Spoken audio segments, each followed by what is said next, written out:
My name is Randy Cross, and this is my lovely wife, Kathy, and we're coming to you today from our home in Whatcom County, right outside of Bellingham, where we've resided for the past 26 years. And right behind us is the 3-acre pasture where our beloved Ozzy and his field mate, the llama Ashley Ann, lived in joy and harmony for the past 16 years. He was actually very famous in the jumping world because he was an amazingly beautiful horse and a great competitor. We're just really fortunate that he's been in our family this long. The Cross family, like most property owners, love their animals and are good stewards of their land. They never expected to become targets of an aggressive government agency.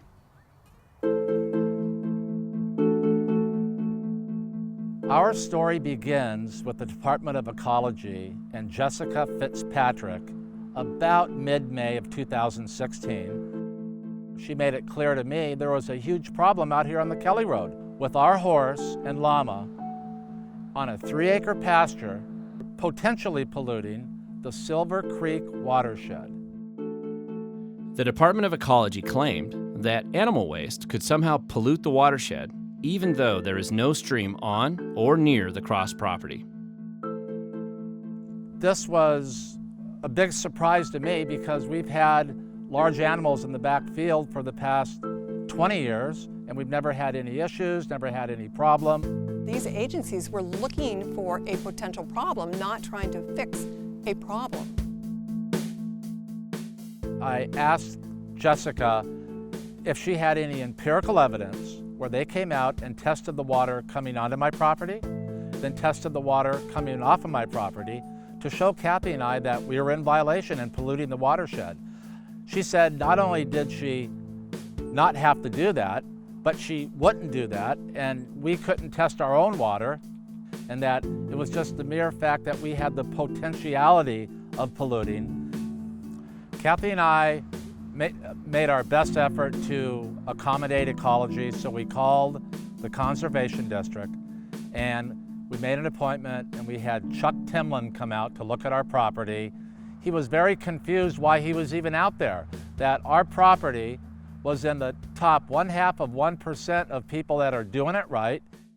Chuck from the Conservation District dictated farm plans to the Cross family, which would have required them to install 600 feet of extra fencing, 400 feet of extra water line, inventing buffers, and fence off Ozzy from his barn, water, and food. Every version of these plans would cost their family thousands of dollars for no measurable benefit to the water, the land, or the environment. Everything was based on a theory invented by unaccountable bureaucrats that maybe this horse and llama were polluting the watershed.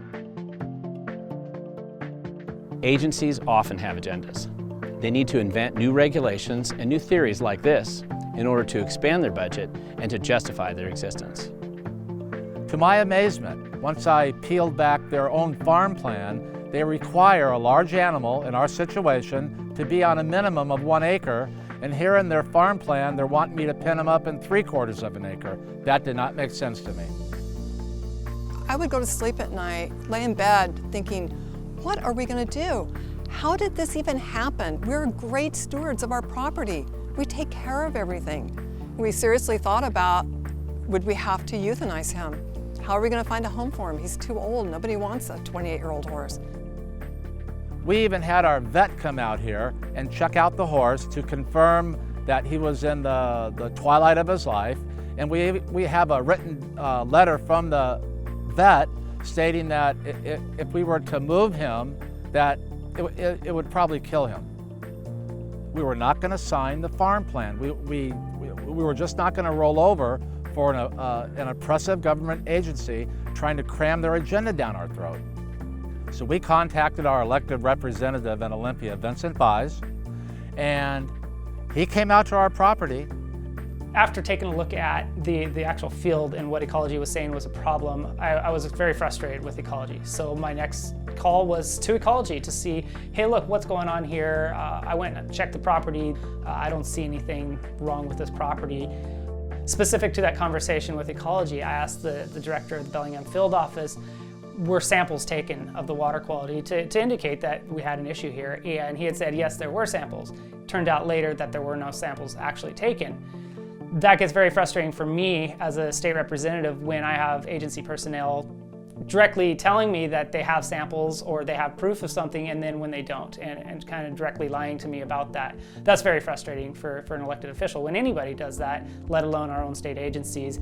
And I definitely feel for constituents when they feel like they have no recourse when agencies are dishonest with them.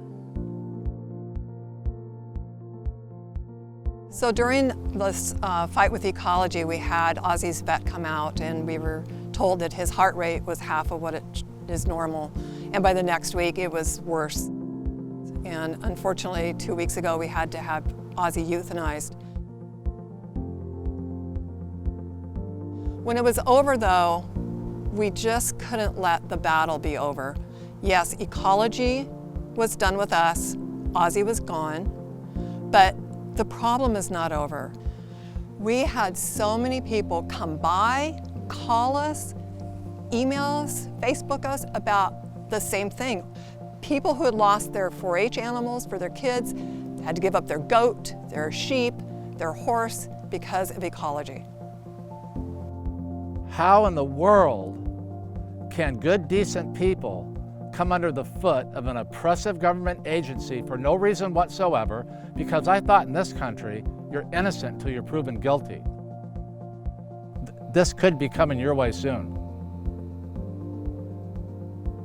Our state agencies really need to make sure that they understand that they need to be working with the citizens to create a solution instead of being part of the problem.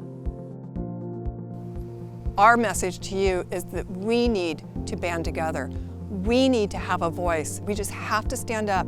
And through Ozzy's legacy, which is what we're doing now, is we're continuing this fight, that we will be with you if it happens to you.